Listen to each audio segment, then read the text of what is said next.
morning, friends. This is day 24, 3rd of September 2024. I am Murali Krishna. It's a beautiful city, Danhong. Somehow we couldn't stay for a day extra.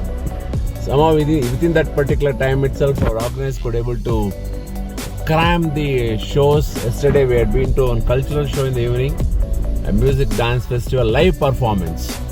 And today we plan to go to the sand dunes.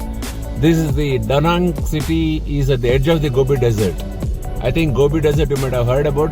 Sahara, Gobi and Thar. They are like deserts, and this is one of the largest deserts in Asia, Gobi Desert. And this is the edge of it. And another important story on this particular Danang is this is the frontier gateway for Central, South and East Silk Road at the time. This was the meeting point for each and every traders and travelers, intellectual travelers, currency exchanges, what not. This is the major point of the Silk Road, and now it has become a major central point for Magowa Caves. I think people might have heard about Magowa Caves. We are going there, which is 17 kilometers away from this particular place. In this Magowa Caves, all pertain to the Buddhist architecture and sculpture has been there. But we couldn't see all the tour. You can't see the 200 caves. On an emergency, we are buying a one ticket, 100 yuan per person, and only we can see 2 caves. I think they'll be opening up the best caves for us. And that caves, I think I can equate to Ajanta caves, what you have seen in Maharashtra, near Aurangabad. Let us see, let's go and explore Magowa caves. So, in earlier times, the Danhong city is known for Silk Road, the center point trade route. And now it is known for Magowa caves and also the cultural events what's happening over here. The availability of tickets is the biggest challenge in this particular city, to get the tickets to go to Magowa caves. So it is an international city. This is what I wanted to say. Thank you, my dear friends. ಸ್ನೇಹಿತರೆ ನೋಡಿ, entrance to the ಮಗೋವಾ caves. ಎಷ್ಟು international tourist ಇದ್ದಾರೆ ನೋಡಿ. ನೋಡೋಣ, ನಾವು ticket ತಗೊಂಡು ಮುಂದೆ ಹೋಗೋಣ. Okay, after buying the tickets 10 o'clock entry, but we are entering now itself. These are the buses, shuttle buses from the ticket counter to the ticket tickets. Look at the queue. All air-conditioned buses. Many buses which are being stationed here. This is a shuttle bus. We are going to Magowa Caves. Fully air-conditioned. We have both double-decker and single-level buses. Hello, Srinivas. How are you? Upendra, Rohit, and Sanjay. And this side, SK Jain. That is SK Jain. Yes.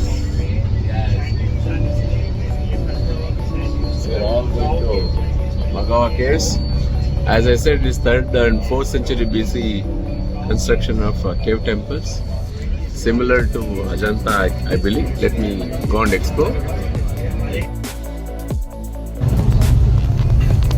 The Magowa Caves.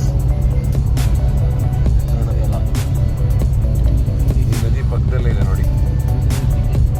ಯಾವುದೇ ಸಂಸ್ಕೃತಿ ಬೆಳಿಬೇಕಾದ್ರೆ ನೀರಿನ ಪ್ರಾಮುಖ್ಯತೆ ಎಷ್ಟಿರುತ್ತೆ ಅನ್ನೋದು. ದುಕಾನ್ river ಅಂತ ಹೆಸರು. Danang city, Magowa Caves. Okay, we are entering that parking spot. ನಾವು ನಡ್ಕೊಂಡು ಹೋಗೋಣ.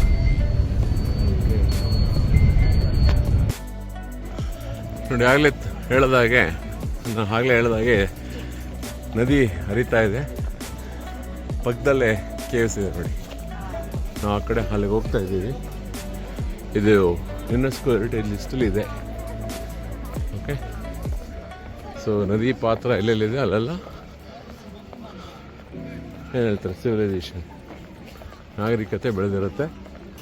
ಹಾಗೆ ಇಲ್ಲೂ ಸಹ ಬುದ್ಧಿಸ್ಟ್ ನಾಗರಿಕತೆ, ಬುದ್ಧಿಸಮ್ ಅವರ ಒಂದು ಇದು ಸ್ಕಲ್ಪ್ಚರ್ ಆರ್ಕಿಟೆಕ್ಚರ್ ಇಲ್ಲಿದೆ. ನೋಡೋಣ, ಮುಂದೆ ಹೋಗೋಣ. ನೋಡಿ, we are entering that place of Magowa Caves. ನಮ್ಮೂರಲ್ಲಿ ಇದ್ದಾರೆ. ನಾನು ಹೇಳಿದಾಗೆ ಅಜಂತದಲ್ಲಿ ಬಂಡೆಗಳ ಮಧ್ಯೆ ಮಾಡಿದರೆ, ಇಲ್ಲಿ ಮರಳು ಗಾರ್ಡನಲ್ಲಿ ಬಂಡೆಗಳ ಮಧ್ಯೆ ಮಾಡಿದ್ದಾರೆ. ಮತ್ತು 200ಗಿಂತ ಜಾಸ್ತಿ ಇದೆಯಂತೆ. ನಾವು ಒಂದು 2-3 ನಿಮಿಷ ಸಮಯದ ಅಭಾವದಿಂದ ಅಲ್ಲ.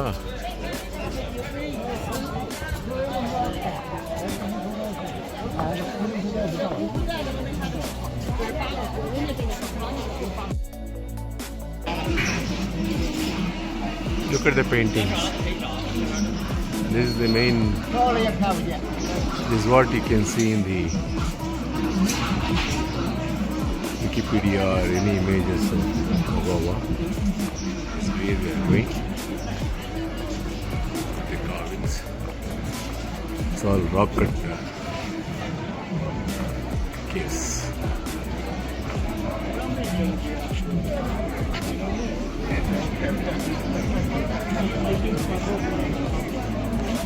That's inside. This is a cave number 96.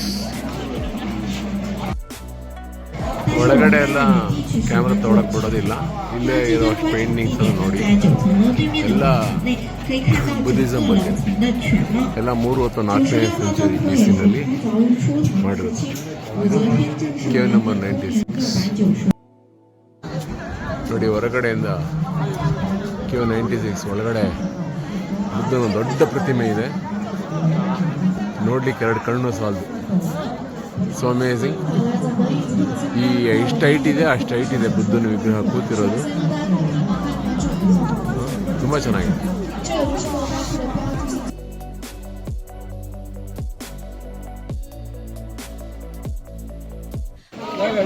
ಇದು ಕೇವ್ ನಂಬರ್ 100. ಒಳಗಡೆ ಫುಲ್ ಜಾತಕ ಟೇಲ್ಸ್ ಇದೆ, ಒಳ್ಳೆ ಪೇಂಟಿಂಗ್ಸ್ ಇದೆ, ಮ್ಯೂರಲ್ಸು, ಫೋರ್ಟಿಂಗ್ಸು. ಆಮೇಲೆ ಬುದ್ಧನ ಒಂದು ಹಸ್ತ, ಅಭಯ ಹಸ್ತ ಕೊಡೋದು ಒಂದು ಇದೆ. ಸೊ ಒಳಗಡೆ ಫೋಟೋ ಬೇಕಾಗದೇ ಇರೋದ್ರಿಂದ ನಾನು ಏನು ನೋಡಿದ್ದೀನಿ ಅದನ್ನು ಎಕ್ಸ್ಪ್ಲೈನ್ ಮಾಡ್ತೀನಿ. ಇದು 3 ಅಥವಾ 4 ಶತಮಾನಗಳಲ್ಲಿ ಮಾಡಿರೋ painting, natural painting. Rock cut cave temples, ಬಂಡೆಗಳನ್ನ ಕೊರೆದು ಇವಿ ಕೇವ್ ಬರ್ತಾ ಇದ್ದೀವಿ. Look at it, amazing. ಇದರೊಳಗೆ ಯಾವುದೋ 1-2 ನೋಡ್ತೀವಿ ಅಷ್ಟೇ. ನೋಡಿ, ಹೋಗ್ತಾ ಇದ್ದೀವಿ ನೋಡಲಿಕ್ಕೆ. ಕೇವ್ ನಂಬರ್ 130 ಈ ಥರ ಇರುತ್ತೆ ವಿಗ್ರಹ. ಅದನ್ನು ನೋಡ್ಲಿಕ್ಕೆ ಹೋಗ್ತಾ ಇದ್ದೀವಿ. ಒಳಗಡೆ ಮತ್ತೆ ಫೋಟೋ ತೆಗಿಲಿಕ್ಕಾಗಲ್ಲ. ನಾನು ಏನು ಗೊತ್ತಿರೋ ಅದನ್ನು ನೋಡಿರೋದನ್ನು ಮತ್ತೆ ಹೇಳ್ತೀನಿ. ಇದು ಕೇವ್ 148 ನೋಡಿ. ಥರ ಸ್ಲೀಪಿಂಗ್ ಬುದ್ಧ ಸ್ಟ್ಯಾಚ್ಯೂ ಇದೆ. ಸಖ್ಯಮುನಿಯವರು ಸಾಯ್ತಾ ಇರೋ ಸಮಯದಲ್ಲಿ ಇರೋವಂಥ ಚಿತ್ರಣ ಅಂತೆ. Mount of Buddhism in Tibet and China. ಇದೇ ಥರದ್ದೊಂದು ಸ್ಟ್ರಕ್ಚರ್ ನಮ್ಮ ಅಜಂತದಲ್ಲೂ ಇದೆ. ಆ ಕೇವ್ ನಂಬರ್ ಗೊತ್ತಿಲ್ಲ, ಅಜಂತದಲ್ಲೂ ಇದೆ. This is the long queue to go to the 148.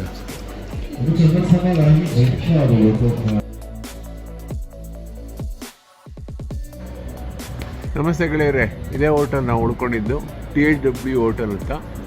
ತುಂಬ ಚೆನ್ನಾಗಿದೆ. ಈ ಪಕ್ಕದಲ್ಲೇ ನದಿ ಹರಿಯುತ್ತೆ. ಸಾಯಂಕಾಲ ನೋಡ್ಲಿಕ್ಕೆ ತುಂಬ ಚೆನ್ನಾಗಿರುತ್ತೆ. ನಾನು ತುಂಬ ಸುಸ್ತಾಗ್ಬಿಟ್ಟಿದೆ, ನಾವೆಲ್ಲೂ ಹೋಗಲಿಲ್ಲ. 1-2 ಕಿಲೋಮೀಟರ್ ಸುತ್ತಮುತ್ತ ಓಡೋದ್ರೆ ಚೆನ್ನಾಗಿರುತ್ತೆ. ಇದೆಲ್ಲ ಒಂದು ಪಬ್ಲಿಕ್ ಸ್ಕೂಲ್ ಏರಿಯಾ. ನೆನ್ನೆ ನಾವು ಅದೇ ತೋರಿಸೋದ್ರಲ್ಲಿ ಎಂಟ್ರಿ ಆಗಿದ್ದು. ಶಾಪ್ ಎಲ್ಲ ಇದೆ. ಲಾಬಿ ನೋಡಿಬಿಟ್ಟು ನಾನು ಕ್ಲೋಸ್ ಮಾಡ್ತೀನಿ. Not much. This is our lobby area. ಇಲ್ಲಿ ಕೆಲವೊಂದು ಹೋಟ್ಲ್ ಕಡೆ ಎಲ್ಲ ರೆಸ್ಟೋರೆಂಟ್ ಇರೋದಿಲ್ಲ. ಪಕ್ಕದಲ್ಲೇ ರೆಸ್ಟೋರೆಂಟಿಗೆ ಕೂಪನ್ ಕೊಟ್ಟಿರ್ತಾರೆ, ಅಲ್ಲೇ ತಗೋ. ಇದು reception area. Okay, thank you.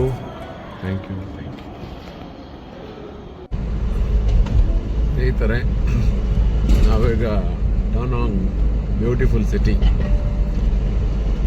We are leaving this and we are going to Hami, another city in China. It is around 420 kilometers. I think by evening we should meet.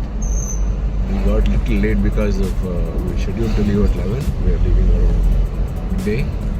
I've been to Mogao Caves. So thanks to organizers to accommodate and to show that. So let's get into army. ನೋಡಿ ಸ್ನೇಹಿತರೆ, on the way to army, look at the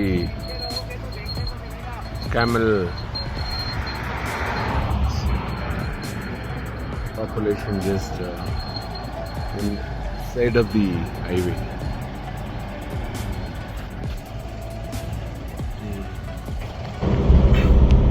ನೋಡಿ ಸ್ನೇಹಿತರೆ, ಬರೀ wind mills ಇದೆ. ಈ gobi dessert, ಆಮಿ, ಈ ಡನ್ಹ್ಯಾಂಗ್, ಇನ್ನೊಂದು ಇದು ಹತ್ತತ್ರ ಮಂಗೋಲಿಯಾ ದೇಶದ ಬಾರ್ಡರ್ ಹತ್ರನೇ ಹೋಗ್ಬಿಟ್ಟು ಮಂಗೋಲಿಯಾ ಹೋಗೋದಿಲ್ಲ. ಬಟ್ ಈ ಡೆಸರ್ಟಲ್ಲಿ ಪೂರ್ತಿ ನೋಡಿ ಒಳ್ಳೆ ಗಾಳಿ ಬೀಸುತ್ತೆ ಅನ್ಸುತ್ತೆ. ಚೈನಾದವ್ರಿಗೆ ಸೋಲಾರ್ ಪವರ್ಗೇನು ಯೋಚನೆ ಇಲ್ಲ. ನೋಡಿ ಸ್ನೇಹಿತರೆ, ನಾವು ಡನ್ಹಾಂಗ್ ಸಿಟಿಯಿಂದ ಆಮಿಗೆ ಹೋಗ್ತಾ ಇದ್ವಿ. ಬ್ಯೂಟಿಫುಲ್ ಟೋಲ್ ಮಾತ್ರ ನೋಡಿ. ಬಟ್ ಜನ ಕಾಣೋದೇ ಇಲ್ಲ. ಇದೆಲ್ಲ ಅಂತ ಗೋಬಿ ಡೆಸರ್ಟ್ ಏರಿಯಾದಲ್ಲಿದೆ. ಒಂದು 100 ಕಿಲೋಮೀಟರ್ ಟ್ರಾವೆಲ್ ಮಾಡಿದ್ದೀವಿ, ಗೋಬಿನೂ ಕಾಣ್ತಾ ಇಲ್ಲ. ನೋಡಿ, ಇವ್ರು ನಮ್ಮ ರೋಹಿತ್. ನಮಸ್ತೆ ರೋಹಿತ್. ಇನ್ನೊಂದು ಗಾಡಿ ಬರಬೇಕು, ಯಾಕಂದ್ರೆ ನಿಲ್ಲಿಸ್ತಾ ಇದ್ದಾರೆ ಅವ್ರನ್ನ. ಆ ಕ್ಯಾಬಿನ್ ಹೇಗಿದೆ ಅಂದರೆ very well contain cabin. Fan, AC, ಹ್ಯಾಂಗರ್ಸು, ಕುಡಿಯೋದಕ್ಕೆ, ಮಲಗೋದಕ್ಕೆ ತುಂಬ ಚೆನ್ನಾಗಿ ಮಾಡ್ಕೊಂಡಿದ್ದಾರೆ ಕ್ಯಾಬಿನ್. ಯಾರು ಇಳಿಯೋದಿಲ್ಲ ಹೊರಗಡೆ. So fine. ನೋಡಿ, ತುಂಬ ಥಂಡಿ ಇದೆ ಹೊರಗಡೆ.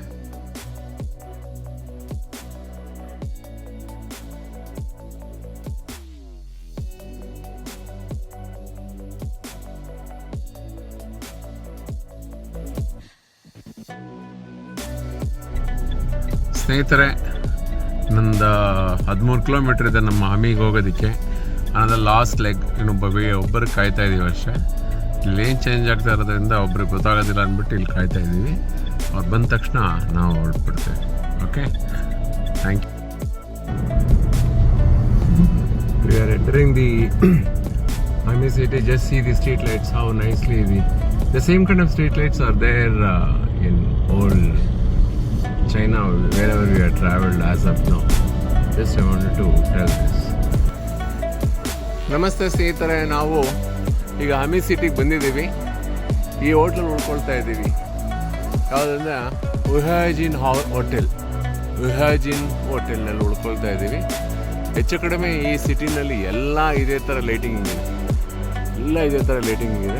ಎಲ್ಲ ಬಿಲ್ಡಿಂಗ್ಗಳು ಇದೇ ಥರ ಲೈಟಿಂಗ್ ಇದೆ. ಸರ್ಕಲ್ಲು ಹೋಗೋಣ. ಈಗ ಆಲ್ರೆಡಿ 9 ಗಂಟೆ ಆಯಿತು. ಅಂದರೆ ನಮ್ಮ ಮಧ್ಯಾಹ್ನ ಬಿಟ್ಟಿದ್ದು 12 ಗಂಟೆಗೆ ಅಲ್ಲಿ. ಅಂದರೆ 1 ಗಂಟೆಗೆ ಹೊರಟಿದ್ದಲ್ಲಿಂದ. ಎಲ್ಲ ಟ್ರಾಫಿಕ್ ಕ್ಲಿಯರೆನ್ಸ್ ಎಲ್ಲ ಮುಗಿಸ್ಕೊಂಡು ಎಲ್ಲ ವೆಹಿಕಲ್ ಇದ್ದಾವೆ. ಹೊರಗಡೆ ಹೋಗೋಣ. ಲಾಬಿಗೆ ಹೋಗಿ ಅದನ್ನು ಚೆಕ್-ಇನ್ ಆಗ್ತೈತೆ. ನಾವು ಹೋಗೋಣ. This is the lobby of this Uhajin hotel at Ami. Very nice place. ಇಲ್ಲಿ ಇನ್ನೊಂದು ಗಮನಿಸಬೇಕು ಅಂದರೆ ಇಲ್ಲಿ ಉರ್ದು ಲ್ಯಾಂಗ್ವೇಜು ಶುರುವಾಗ್ತಾ ಇದೆ ಈ ಪ್ರದೇಶದಲ್ಲಿ. Okay, thank you. ನೋಡಿ ಸ್ನೇಹಿತರೆ, ಬೇರೆ ದೇಶಕ್ಕೆ ಬಂದರೆ ಮಲಗಬಾರ್ದಂತೆ. ದೇಶದಲ್ಲಿ ಮಧ್ಯರಾತ್ರಿ ಸ್ವಲ್ಪ ಎಲ್ಲ ಓಡಾಡ್ತಾ ಇದ್ರೆ ಚೆನ್ನಾಗಿರುತ್ತೆ. ಇದು ನೋಡಿ, ಇದು ನಾವು ಉಳ್ಕೊಂಡಿರೋ ಹೋಟ್ಲಿದು ರಸ್ತೆ.